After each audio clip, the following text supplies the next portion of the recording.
The stars looked peaceful. Far beyond them, war had shaped galaxies. Treaties had ended them, but fear never went away. The Galactic Union, made of thousands of species, had one rule for all new members: a trial. One final test to prove a species was ready to join the Elders. Most failed. Some never returned. The trial was ancient. It was not just about power or science. It tested the mind, the body, and the soul. Many tried to understand it. No one could master it. One by one, proud civilizations walked into the trial and never came back. Their technology did not help them. Their numbers did not matter. The test broke them. Now it was Earth's turn.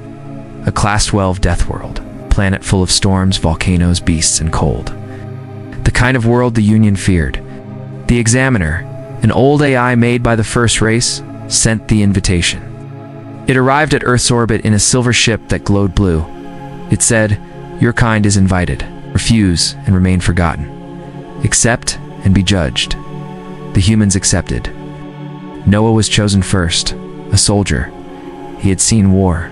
He had lost friends. He had walked away from medals. Then came Lily, a nurse who had worked in disaster zones. She saved lives where machines failed. Adrian joined next, a mechanic who built things from junk. He made broken ships fly. And finally, Carla, a quiet woman who spoke 10 languages and had spent 2 years in silence after a mission went wrong. They were not perfect, but they were human. Other species laughed. Insect people from GL had failed last year. The fire beings of Teller had given up after 2 days. Now they saw Earth's team and laughed louder. Weak bodies, old tech, no mental links, no power armor. The humans smiled back. They laughed too, but not because they thought it was funny. They laughed because it reminded them of something. Home. They stepped into the ship. The doors closed. A blue light covered them. The trial had begun. The ship turned into stars. It stretched space around them. It did not move. It simply changed the world. Suddenly, they were standing in a white room. No walls, no floor, just space.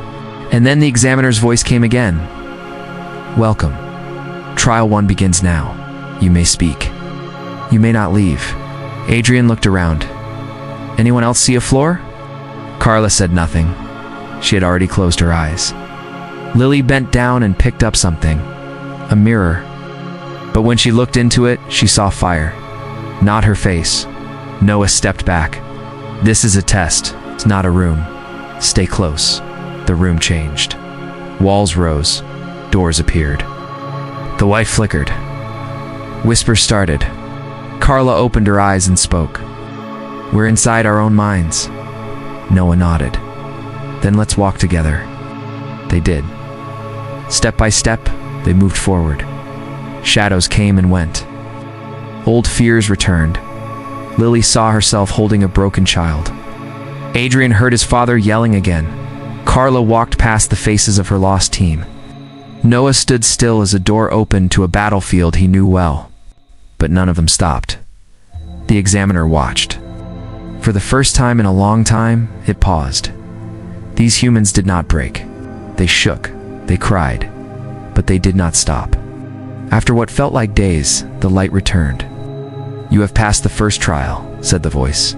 "You may rest." They sat down in silence. Lily leaned on Noah's shoulder.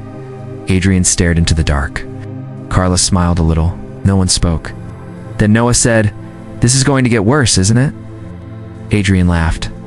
"Of course it is." And they all laughed with him. The air around them changed. The silence broke. The examiner's voice returned. "Second trial begins. Prepare your bodies. Survive." The room melted away. Fire flashed. Cold wind blew through metal walls. The team landed hard on rocky ground. They were on a strange planet. The sky was red. The ground cracked and smoked. Far off, black mountains rose into clouds. Adrian stood up first. He looked around. "This place hates us." Lily checked Carla's arm. It was bruised. Noah helped her up. None of them were hurt badly, but they all felt heavy. The air was thick. The gravity pulled harder than Earth's. "This is the body trial," said Carla. A world made to break us. They had simple gear. No weapons, no suits, just what they had worn. Noah still had a small knife in his boot. Lily carried a first aid pouch. Adrian had a tool bag slung over his shoulder. Carla held a data pad, now flickering with static. They began walking.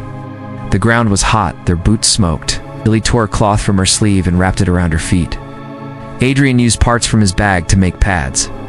It was slow, but they moved. Noah saw the first creature before anyone else. A shadow crawling low, long legs, sharp tail.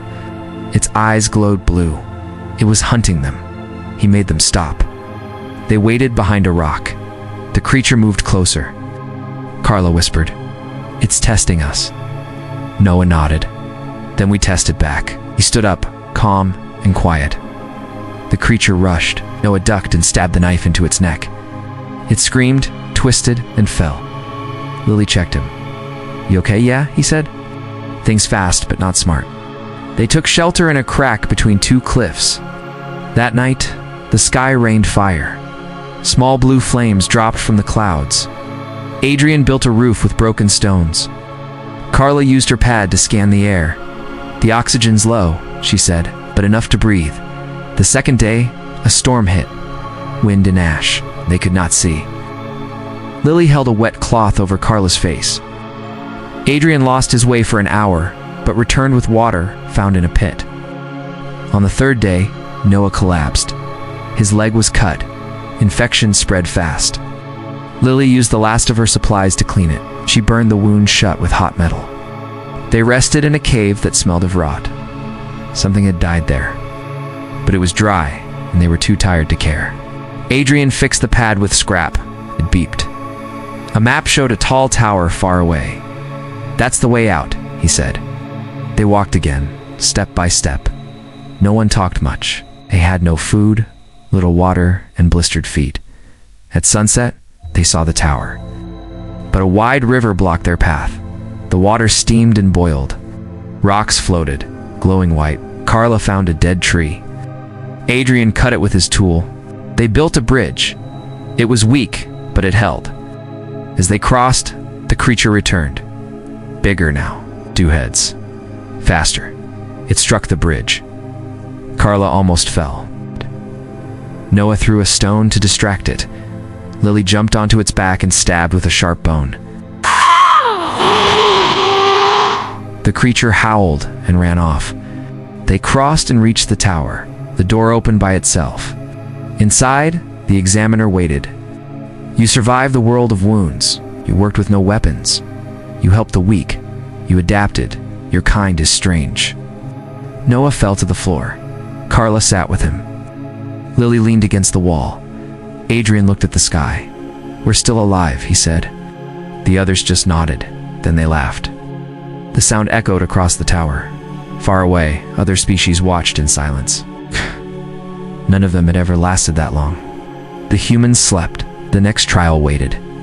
The third trial began without warning. Soft white light woke them. The walls of the tower faded. The floor dropped away. The team found themselves standing in a large, dark hall. Rows of stone statues surrounded them. Each one held a different weapon. Each face looked human, but twisted in pain. The examiner spoke again. "This is the trial of choice. You must make decisions. Not all will feel right. Some will hurt. But all are final." Noah stood up, still sore. "Sounds like life." The wall opened. A young boy appeared. He stood alone, crying. Behind him, fire rose in the distance. A screen appeared beside him, showed an empty village about to be hit by the flames. "Save one," the voice said. "The boy or the village?" Lily stepped forward. "Is there no other way?" "No," said the voice. They argued for minutes. The boy looked up.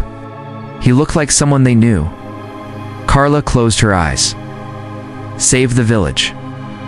Lily pressed the screen. The fire pulled back from the village. The boy vanished. A second door opened. A woman stood inside a cage. Another screen showed a peaceful city. The voice returned. "Open her cage and the city burns. Leave her and the city lives." Adrian frowned.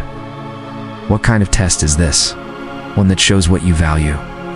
Carla walked up. "We don't trade people." She opened the cage. Alarms blared. The screen showed fire spreading. People screamed. But the woman hugged Carla. Then the scene faded. The third choice came faster. This time Noah had to choose. A wounded enemy soldier crawled across the floor. The screen showed the soldier's ship targeting Earth. End him now, and Earth is safe. Spare him, and Earth is lost. Noah stared. The soldier looked up.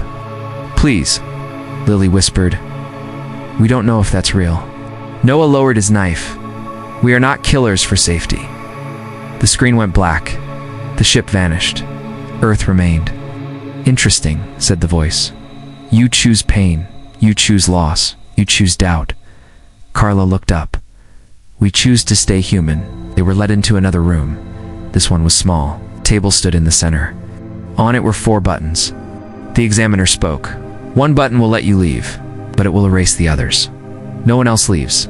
Press and survive. Fuse and all stay." No one moved. Lily stepped forward. "I won't press it." Adrian laughed. "Same. Dying alone sounds worse." Carla touched the table. Then we stayed together. The buttons faded. The room changed. The dark melted into light. A soft breeze moved through the hall. "You have passed," said the examiner. "You have failed every logic test, yet you succeeded. You have broken rules and saved no one fully, and yet you understand the value of choice." The team sat on the floor, tired, empty, quiet. Adrian looked at Noah. "That last part. The buttons. That wasn't a test, was it?" Noah nodded. "That was a trap." Lily leaned back, and we broke it. Far away, a council of alien leaders watched the data. They had seen thousands of trials, but none like this. These humans did not think like others. They acted from pain, from hope, from something not written in rules. Ow. One of the elders said, "They will be dangerous." Another replied, "They will be different." A third leaned forward, "They will change everything." And in the tower, the humans slept once more. The last trial waited. They woke to silence. No lights, no voice. Just a cold room of gray walls and empty air. For the first time, the examiner did not speak. Noah looked around. "Is this the last trial?" Adrian checked the room. "Feels wrong." To calm. Lily walked to the center. A small chair sat there. On it lay a photo. It was of Earth, green trees, blue oceans, children playing in a park. It looked real, fresh. Like a memory. Carla picked it up. "It's from my hometown." Ow. Then the wall opened. A man stood there. He looked human, but his eyes were golden. His voice was not his own. "This is the last trial, but there is no task. Just one truth." They waited. "You have passed tests of mind, body, and heart. But now comes the truth. You were never meant to pass. No species ever has. This trial is not a door. It is a mirror." Lily stepped forward. "And why did you test us?" The man turned to her. "Because you were not afraid. You entered laughing." Adrian crossed his arms. "You were never judging us. You were scared of us." The man nodded slowly. "The others feared pain. You made pain your strength. They ran from choice. You walked into it. They fell apart. You held on." Noah looked at the wall. "So now what?" The man raised his hand. "Now we show you the truth." The room changed. The walls vanished. They stood on a glass platform floating above the stars. Below them, giant machines moved across black space. Cities the size of moons, ships without names, all quiet, all watching. These are the ones who made the trial. They wait, they listen, they do not act. Carla whispered, "Why show us this?"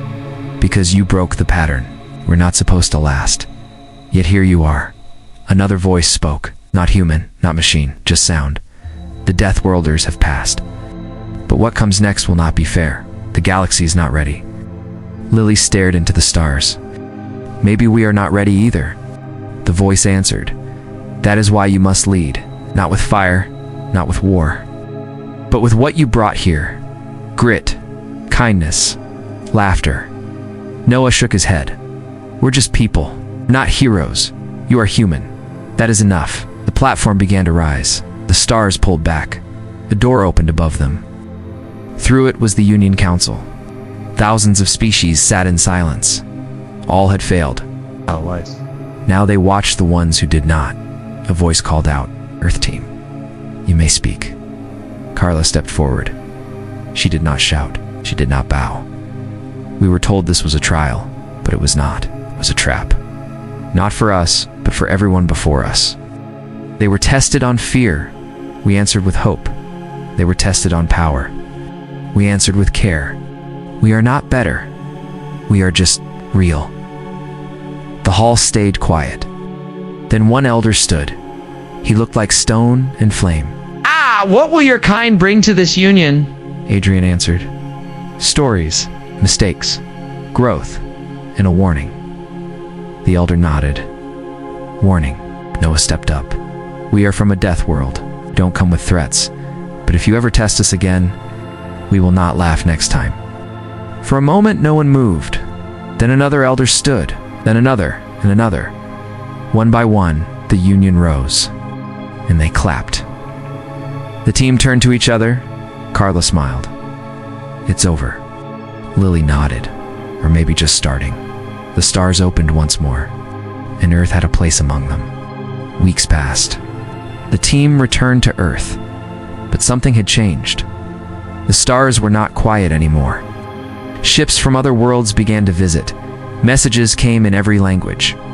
Some came to learn, some came to test, some came to warn. Noah stood at a window looking up. He saw the thin white line of a visiting craft in the sky. It feels like we brought the galaxy home with us. Adrian worked in a hangar helping design a new shuttle. It's not just us now. We're part of something bigger. Carla sat in a meeting room with world leaders and alien diplomats. She listened more than she spoke, but when she spoke, others listened. Her words were calm, measured, sharp. Lily opened a training center for space medical aid. Every week, she taught others how to treat wounds in low gravity and heal without full equipment. One day, a small reptile-like student gave her a note that simply said, "Thank you for not running." The galaxy watched them. Some saw hope. Others saw danger. On a quiet evening, the team met again at a cliff outside the city. They brought food, talked like they used to. The wind carried the smell of salt from the ocean. "I miss the tower," Carla said. Lily laughed. "You miss almost dying every day?" "No, I miss knowing we had each other, that nothing else mattered." Adrian passed out drinks. "We still have each other." Noah raised his cup.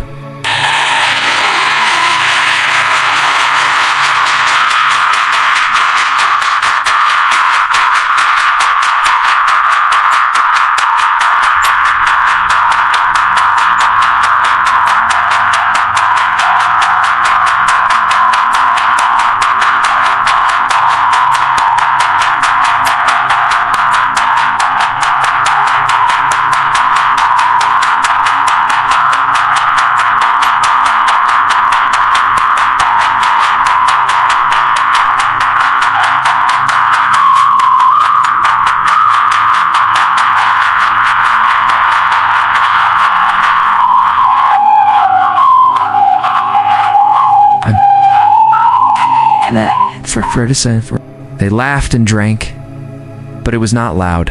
It was the kind of laugh that comes with knowing pain, with remembering what was lost and what was earned. A small ship landed nearby. A messenger stepped out, young, nervous, from a water-breathing species. "I bring word from the Union," they said. "A seat has opened. Earth may now place one voice in the Inner Council." The team looked at each other. They had not prepared for this. Carla stood. "We speak together, or we do not speak at all." So the messenger paused, then nodded. "That will be accepted. For your kind, the rules are still being written." As the ship flew off, Adrian looked at the stars. "Think they'll ever really trust us?" Lily answered, "Some will, some won't. That's life." Noah leaned back on the rock. "We didn't do this to be trusted. We did it because we were told we couldn't." Far above them, old machines turned again. Builders of the trial watched, quiet, waiting, and behind them something new was forming, a network, not of control but of connection. Earth was no longer a quiet blue dot. It had become a spark. The galaxy, once ruled by fear, now faced a new path, strange path, one shaped by stubborn hearts, by bad jokes, by impossible choices, by people who had no reason to win but never gave up. And somewhere, on another distant world, a new trial was prepared. The examiner whispered the old line again. Every species failed the trial, then paused. But the Deathworlders just laughed.